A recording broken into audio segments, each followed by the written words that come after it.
sampaikan kepada mereka larangan untuk apa? Larangan dari apa? Larangan dari kabur dari peperangan. Jika meskipun ya perbedaannya kala itu ya kalau sebagaimana dalam Al-Qur'an adalah 1:10.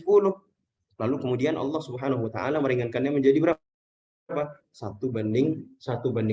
Kemudian dalam perang Badar Allah Subhanahu wa taala mengkritisi kaum mukminin yang lebih memilih tawanan. Ya ini sebagaimana juga yang di ayat ke-67. Kemudian berikutnya terdapat hukum terkait kaum muslimin yang belum berhijrah ya. Terdapat hukum berkaitan dengan kaum muslimin yang belum berhijrah bisa dilihat di ayat ke-72 di mana Allah Subhanahu wa taala berfirman innal ladzina amanu wa hajaru wa jahadu bi amwalihim wa anfusihim fi sabilillah wal ladzina awaw wa nasaru ulaika ba'dhum awliya'u ba'd.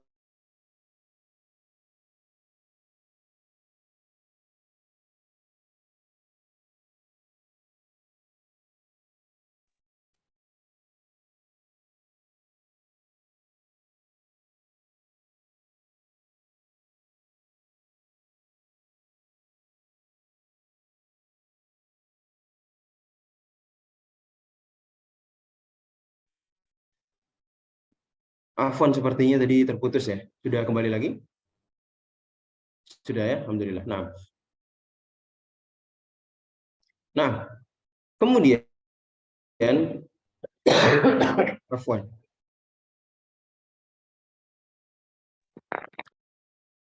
Nah, sudah ya. Kita lanjutkan. Kemudian terkait dengan kaum muslimin yang belum berhijrah. Kalau mereka belum berhijrah bukan karena mereka tidak mampu, melainkan karena mereka menunda-nunda hijrah mereka sampai dengan kaum muslimin mendatangi daerah mereka, maka mereka tidak berhak untuk mendapatkan perlindungan dari kaum muslimin sebagai hukuman apa? Sebagai hukuman atas penyelewengan mereka atau atas perbuatan mereka yang menunda-nunda perintah untuk berhijrah.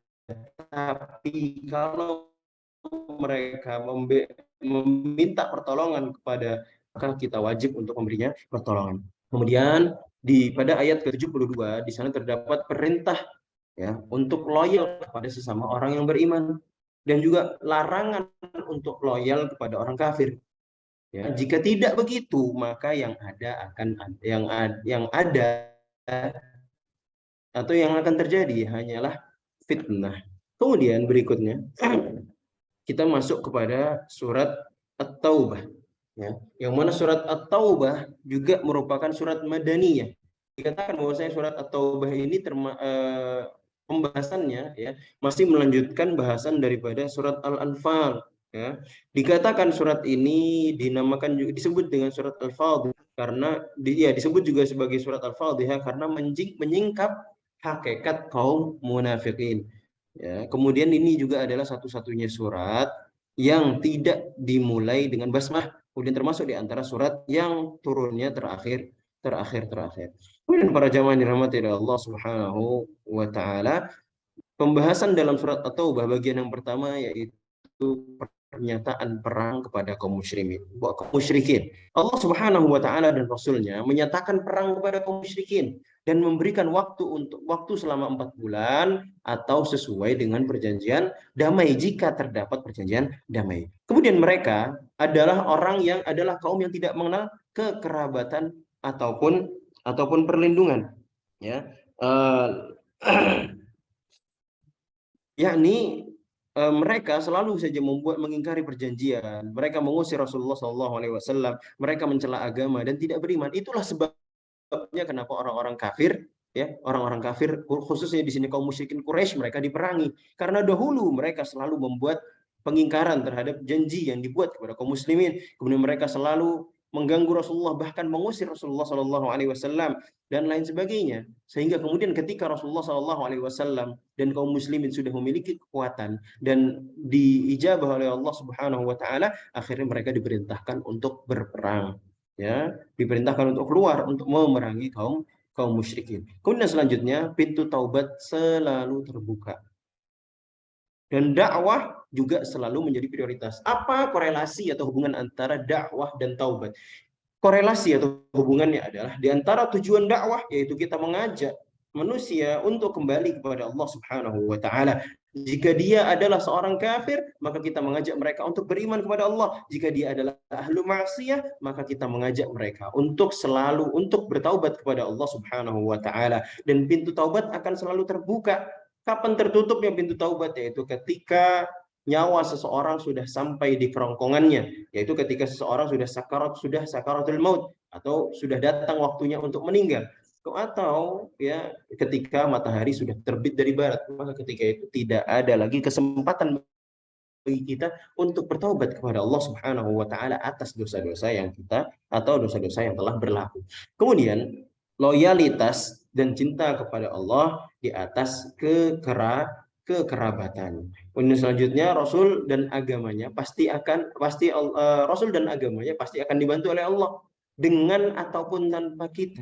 Ya, namun orang yang beriman itu lebih ridho akan akhirat daripada dunia yang fana. Maksudnya bagaimana? Meskipun kita itu tidak beribadah kepada Allah, tidak berzikir kepada Allah, tidak mengajak manusia untuk beribadah kepada Allah, itu sama sekali tidak akan membahayakan Allah juga kerajaannya yang maha besar. Ya. Allah sama sekali tidak butuh dengan iman kita. Allah sama sekali tidak butuh dengan ibadah kita. Namun kita beriman, kita beribadah, kita beramal soleh, itu untuk kita sendiri. Supaya kita mendapatkan keredaan dari Allah Subhanahu wa taala, sehingga kemudian Allah memasukkan kita ke dalam surganya setelah kita keluar dari dunia yang fana. Begitu maksudnya. Kemudian selanjutnya, para jamaah dirahmati Allah Subhanahu wa taala, terdapat ancaman bagi orang yang tidak menunaikan zakat. Zakat merupakan hak daripada harta manusia yang harus ditunaikan. Jika zakat tidak ditunaikan, harta tersebut justru akan menjadi api neraka yang membakar dahi, lambung, dan juga punggung pemiliknya. Yang mana berarti ketika seseorang sudah wajib untuk mengeluarkan zakat tapi tidak dia keluarkan, maka harta tersebut akan menjadi bara api atau akan membakar tubuhnya kelak di akhirat. Kemudian di sini ada pembahasan tentang mustahik zakat. Apa itu mustahik zakat? Yaitu orang-orang yang berhak untuk menerima zakat. Yang pertama adalah orang fakir. Apa yang dimaksud dengan orang fakir? Yang dimaksud dengan orang fakir itu adalah orang yang hari ini saja tidak tahu mau makan apa. Lalu kemudian kedua adalah orang miskin. Sedangkan orang miskin adalah orang-orang yang hari ini masih bisa makan, tapi besok belum tahu mau makan apa. Itu orang miskin. Kalau orang fakir bisa makan pagi, belum tentu bisa makan siang, apalagi makan malam. Begitu. Kemudian berikutnya yang berhak mendapatkan zakat adalah amil zakat. Ya, di sini amil zakat ya berhak mendapatkan zakat. Yang dimaksud di sini adalah zakat apa? Zakat mal, zakat harta dan teman-temannya. Kemudian muallaful qulub. Muallaful qulub adalah orang-orang yang baru saja masuk Islam. Kemudian budak. Kemudian orang yang terlilit hutang. Ini benar-benar terlilit hutang ya, sampai dia tidak tersisa hartanya sama sekali untuk membayar hutang. Kemudian orang yang berjihad di jalan Allah juga Ibnu Sabil. Ibnu Sabil adalah orang yang kehabisan bekal di tengah perjalanan safarnya. Kemudian berikutnya adalah bulan-bulan haram. Allah Subhanahu wa taala membagi tahun menjadi 12 bulan. Di antaranya 4 bulan dikategorikan sebagai bulan haram. Di mana yang dimaksud dengan haram di sini adalah Allah mengharamkan di dalamnya berperang. Meskipun di sini ada catatan bahwa sebagian ulama mengatakan bahwasanya hukum larangan berperang di bulan-bulan haram tersebut mansukh atau sudah dihapus dengan ayat apa? Waqatilul musyrikin kafah, dan perangilah orang-orang musyrikin secara keseluruhan, maksudnya tanpa memandang bulan haram. Ini sebagian ulama mengatakan seperti itu. Yang mana di dalamnya dilipat gandakan dosa, juga dilipat gandakan pahala. Bulan apa saja itu? Yaitu bulan Rajab, bulan Dzulqa'dah, bulan Dzulhijjah, dan juga bulan Muharram. 3 berurutan, yaitu Dzulqa'dah, Dzulhijjah, dan Muharram, dan Rajab adalah bulan yang terpisah. Lalu Allah menyebutkan penyimpangan yang dilakukan oleh kaum jahiliyah, di mana ketika mereka memerlukan atau perlu berperang di bulan haram, mereka memajukan dan mengundurkan bulan atau mengundurkan sebagian bulan sehingga hasilnya adalah mereka menghalalkan bulan haram. Misalkan mereka berencana untuk berperang bulan depan dan kebetulan bulan depan itu adalah bulan Rajab, maka mereka akan menunda bulan Rajabnya dan mereka mengatakan ini adalah bulan Sya'ban, kata mereka seperti itu. Lalu Rajabnya kapan? Nanti setelah bulan Sya'ban baru ada bulan Rajab dan lain sebagainya. Kemudian berikutnya adalah menyingkap rahasia kaum munafikin. Yang mana di antara ciri khas kaum munafikin adalah mereka selalu mencari alasan untuk tidak ikut berperang, untuk kabur dari peperangan. Mereka biasanya bahkan sebelum berperang mereka sudah mundur duluan. Atau biasanya mereka ikut pergi berperang namun di tengah jalan mereka pun pulang meninggalkan kaum muslimin yang lainnya. Kemudian mereka tidak ikut berperang kecuali apa? Kecuali menambah beban dan hanya memecah belah barisan kaum muslimin. Kemudian tidak akan diterima sedekah mereka, yaitu sedekahnya orang munafik tidak akan diterima oleh Allah Subhanahu wa taala dan tidak manfaat ketika kita memintakan ampun untuk mereka, sama sekali tidak bermanfaat karena mereka itu sejatinya adalah orang-orang yang kufur dan tidak beriman kepada Allah Subhanahu wa taala, hanya saja berbajukan atau berpakaian layaknya orang-orang yang beriman. Dia pergi sholat, dia puasa atau zahirnya berpuasa dan lain sebagainya. Maka kemudian Allah singkap hakikat mereka. Kemudian Allah siapkan bagi mereka neraka jahanam bagi orang-orang kafir dan juga orang-orang munafik, serta kemudian ia perintahkan kita atau Allah Subhanahu wa taala memerintahkan kita semuanya untuk memerangi mereka, yaitu memerangi orang-orang kafir dan juga orang-orang munafikin, ya. Alhamdulillah kita sudah selesai dari dari tafsir juz yang ke-10. Allah kita akan lanjut kepada tafsir dari juz yang ke-11. Alhamdulillah sekarang waktu sudah menunjukkan pukul 5.35.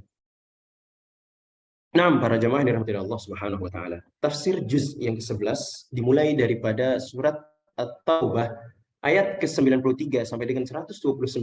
Lalu dilanjutkan dengan surat Yunus ayat ke-1 sampai 109, lalu dilanjutkan dengan surat Hud ayat ke-1 sampai dengan ke-5. Masih lanjutan bahasan tentang kaum munafikin.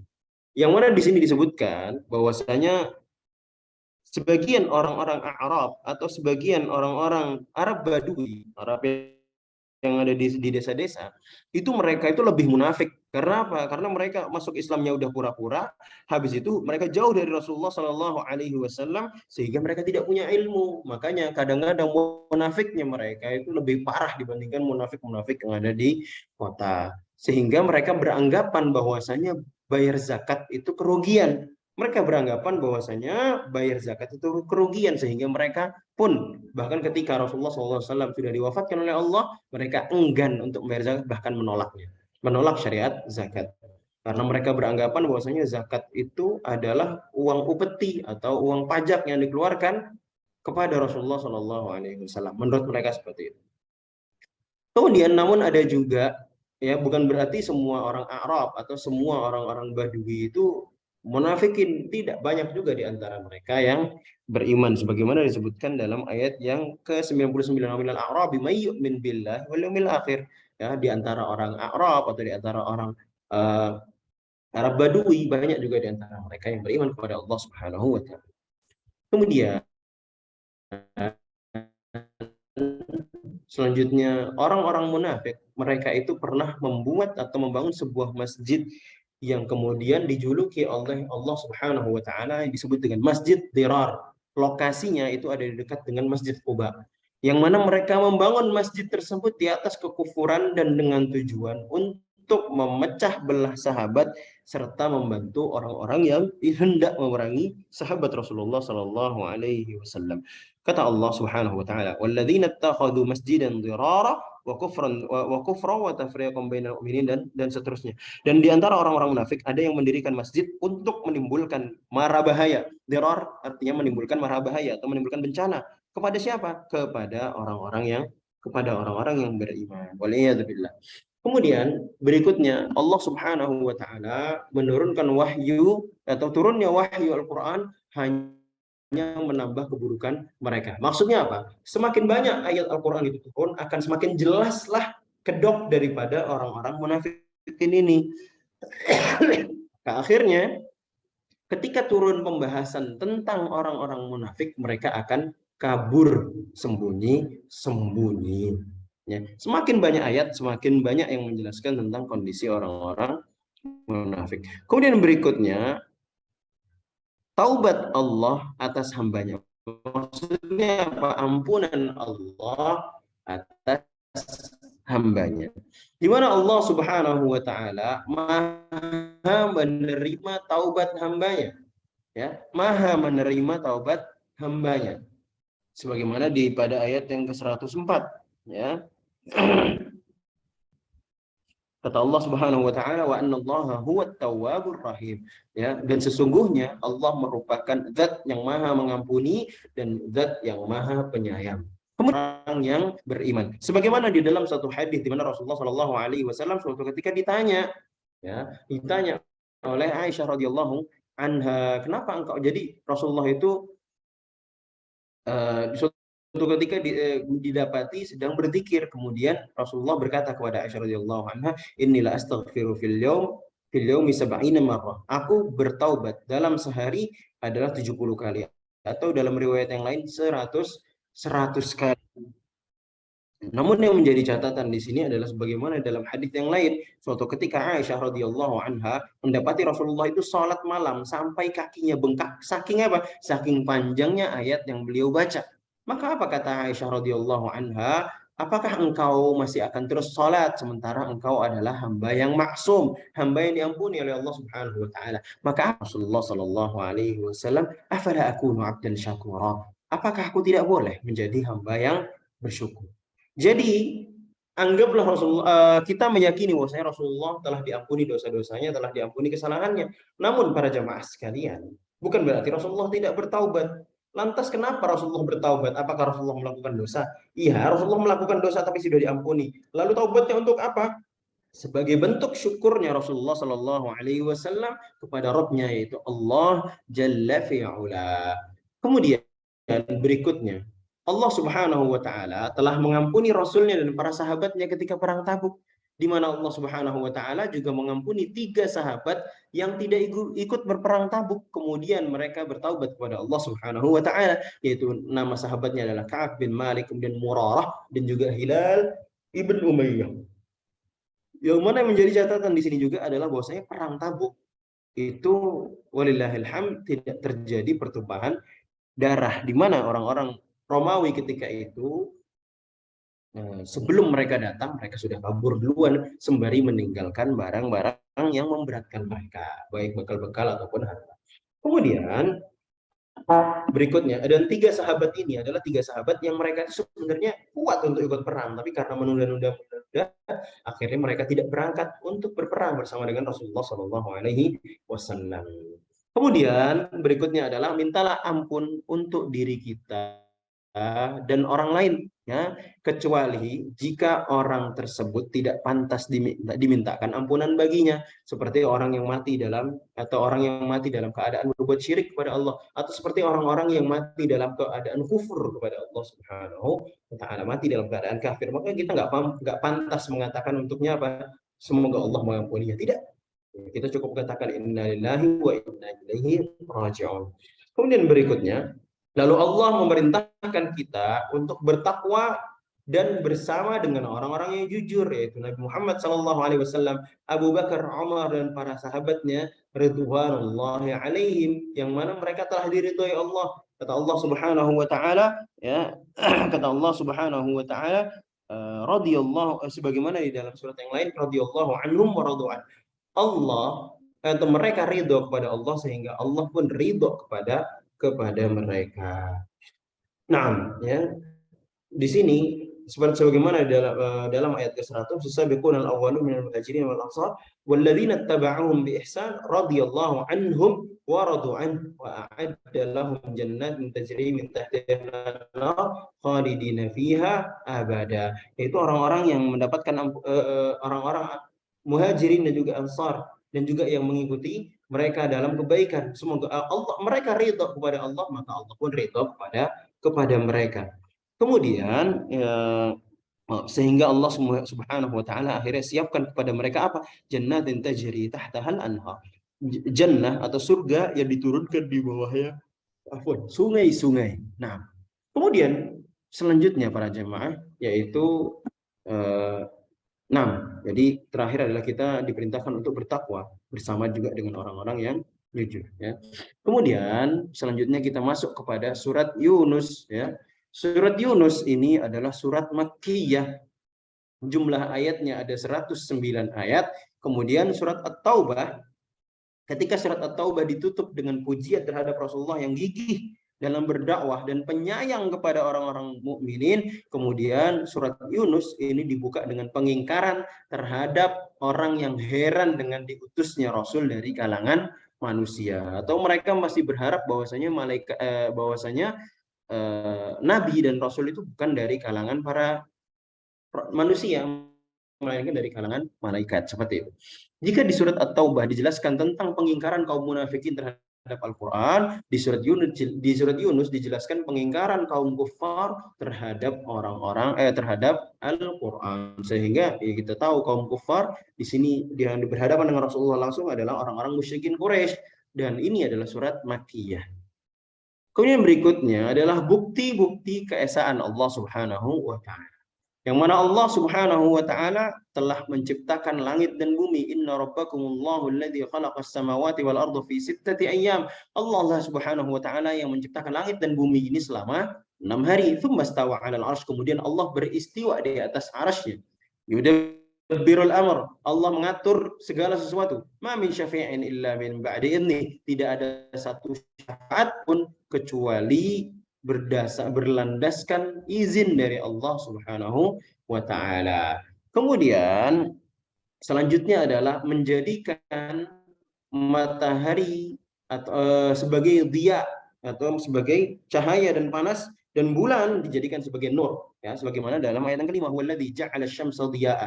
Allah lah yang menjadikan matahari sebagai dia, cahaya, wal qamara nura, dan menjadikan apa? Qamar yaitu bulan, nura sebagai cahaya. Meskipun bulan tidak bercahaya dengan sendirinya, namun dia dapat ketika dia dalam kondisi terang dan tidak ada halangan, mereka dapat membantu kita untuk menemukan arah ketika bersafar. Kemudian selanjutnya juga malam dan siang, kemudian Allah Subhanahu wa Ta'ala memudahkan perjalanan di darat dan lautan. Maka atas segala kenikmatan yang telah Allah Subhanahu wa Ta'ala sebut wasallam, maka di situ kita meyakini bahwasanya Allah adalah Rabb, adalah ilah yang adalah satu-satunya ilah atau satu-satunya Rabb yang paling pantas untuk mendapatkan sesembahan dari kita semuanya. Afwan. Kemudian di sini disebutkan sesembahan selain Allah tidak dapat memberi manfaat ataupun madarat, karena mereka tidak mampu mencipta, mereka tidak mampu memberi rezeki, mereka juga tidak mampu memberi hidayah atau memberi petunjuk ya. Kemudian berikutnya pengingkaran kaum kufar terhadap Al-Quran. Ketika Al-Quran berisikan tauhid dan juga bantahan terhadap kesyirikan yang dilakukan oleh kaum musyrikin, maka kaum kafirin mereka meminta agar Al-Quran itu isinya diganti. Ini kayak nggak asing ya, kayak nggak asing ya. Jadi mereka memang karakter seperti itu. Bagi mereka Al-Quran itu menyerang mereka saja.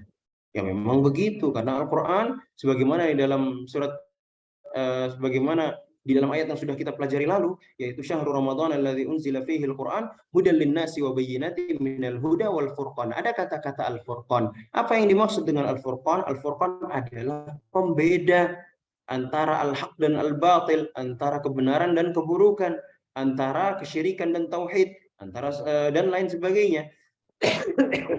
Ya.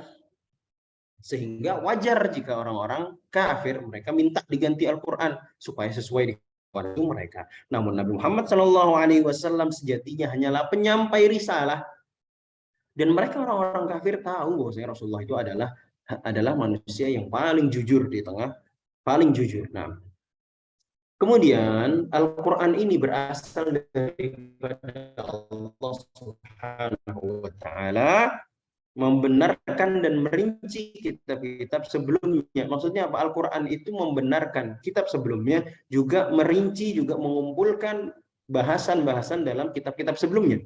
Yang satu ayat Tidak akan ada orang yang mampu membuat yang memiliki impact yang serupa sebagaimana apa? Sebagaimana sebagaimana Al-Qur'an.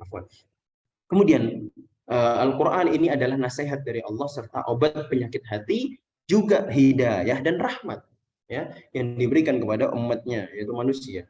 Kemudian kalau masih tidak percaya, coba kita tanyakan kepada ahli kitab yang adil. Kalau kita punya teman yang Nasrani ataupun Yahudi, ya, mereka adalah orang-orang yang adil. Ingat, orang-orang yang adil bukan orang-orang yang penuh dengan hasad atau mendengki, maka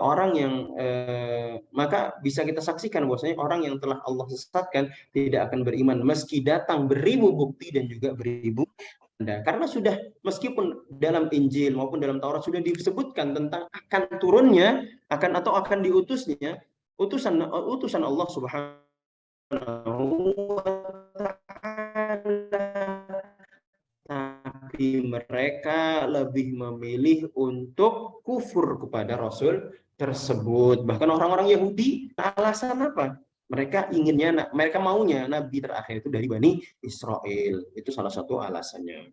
Kemudian berikutnya adalah manusia yang senantiasa kufur. Di antara rahmat Allah adalah tidak langsung menghukum keburukan hambanya. Maka dari itu, coba kita lihat diri kita introspeksi diri kita bermuhasabah. Coba kita lihat, apakah dominan daripada amal yang kita lakukan sehari-hari adalah ketaatan ataukah kemaksiatan? Kalau ketaatan, alhamdulillah, ya. Kalau dia merupakan kemaksiatan, coba kita bertanya lagi, kenapa kok sampai saat ini Allah tidak kasih kita hukuman? Meskipun kita tidak boleh berharap dihukum, ya, kita nggak boleh berharap dihukum. Nanti ada sedikit cerita. Kemudian ketika manusia ditimpa dengan kesulitan, maka hendaknya dia kembali kepada Allah. Ya. Atau ketika manusia dalam kesulitan, maksudnya adalah kebanyakan manusia kalau mereka lagi sulit, mereka itu semuanya tiba-tiba ingat sama Allah Subhanahu wa taala. Tapi setelah mereka dibebaskan dari kesulitan, kebanyakan dari mereka itu lupa, bahkan kufur dengan cara apa? Tidak menisbatkan kenikmatan kepada Allah Subhanahu wa taala. Dikasih kebangkrutan, kemudian Allah kasih dia bisa bangkitkan kembali usahanya. Lalu dia bilang begini, "Oh, ini semuanya adalah karena kecerdasan saya, karena kesabaran saya, karena keteguhan saya dan seterusnya." Dan ini seperti yang terjadi kepada Qarun. Kemudian ingatlah bahwasanya kebaikan atau maslahat dan madarat itu hanya di tangan Allah Subhanahu wa taala, yang mana tugas kita hanya mengikuti Al-Qur'an, kemudian kita bersabar di atas perintah tersebut. Berkaitan dengan rahmat Allah, afwan. Tadi Ana janji mau cerita qadarullah malah kelupaan ceritanya. Nah, kita lanjut saja. Kemudian perumpamaan dunia dan akhirat. Dunia ini adalah tempat yang fana atau tempat yang sementara. Seperti bumi yang penuh dengan tumbuhan, pemiliknya mengira bahwasanya tumbuhan ini akan abadi. Namun bisa saja dia tiba-tiba kering tanpa ada bekas kehidupan sedikit pun. Kemudian nantinya kita akan dikembalikan kepada Allah Subhanahu wa taala, yang mana orang yang beramal baik pasti akan diberikan surga oleh Allah. Sedangkan orang yang berbuat buruk, maka Allah akan berikan balasan yang setimpal, ya, berupa kehinaan yang diberikan Allah Subhanahu wa taala. Kemudian juga di sana ada para wali Allah. Wali Allah itu yang seperti apa? Itu orang-orang yang beriman dan bertakwa. Kalau dikatakan orang beriman, berarti cakupannya adalah iman dalam hati, kemudian membenarkan dengan lisan dan juga beramal dengan anggota tubuh. Ya, yang mana orang-orang yang beriman, orang-orang para wali Allah ini, mereka tidak akan takut juga akan sedih dengan urusan dunia mereka. Bagi mereka kabar mereka di dunia, karena kemudian akan diberikan untuk mereka kabar gembira di dunia dan juga di akhirat. Dan kemudian ini adalah yang terakhir, yaitu surat Hud, ya, surat Hud. Dan surat Hud nanti akan dibahas di pertemuan berikutnya insyaallah taala. Namun kita bahas dulu mukaddimahnya. Surat Hud sebagaimana surat sebelumnya itu adalah surat Makkiyah, yang mana berkaitan dengan surat Hud. Rasulullah Shallallahu alaihi wasallam bersabda dalam hadis yang diriwayatkan oleh Imam Tirmidzi rahimahullah taala, qala Abu Bakar berkata, "Ya Rasulullah, wahai Rasulullah, qad syibta, engkau telah beruban," kata Abu Bakar. Ya, qala Rasulullah bersabda, "Syayyabatni Hudun," ada yang meringkas jadi wa akhawatuha. Ya, aku dibuat beruban oleh apa? Surat Hud, kemudian dan teman-temannya siapakah saja itu, yaitu surat Al-Waqiah, surat Al-Mursalat, amma yatasaalun, dan wa idza syamsu kuwirat. Ini ayat-ayat semuanya yang menjelaskan tentang hal ehwal yang terjadi pada hari kiamat atau kengerian-kengerian yang terjadi pada hari kiamat, ya.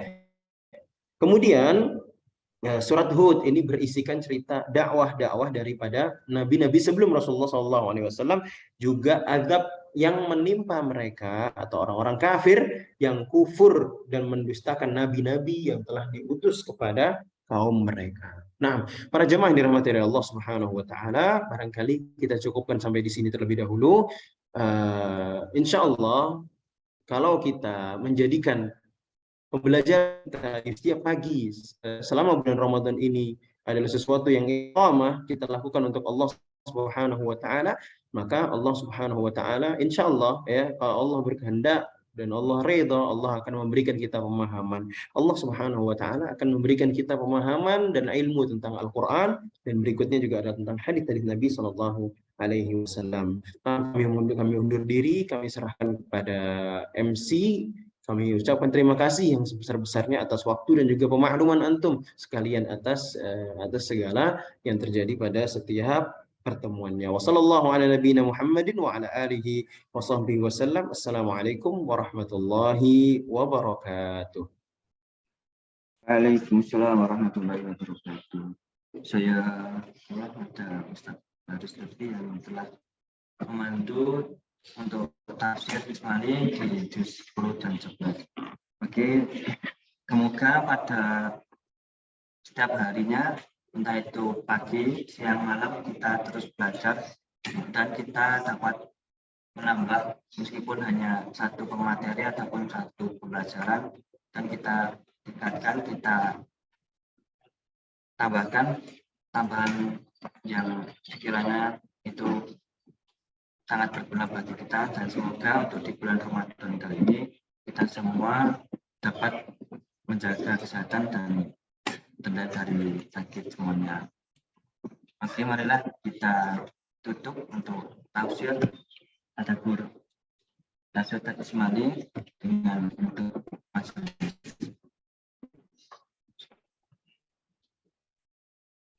Sekian, terima kasih. Wassalamualaikum warahmatullahi wabarakatuh.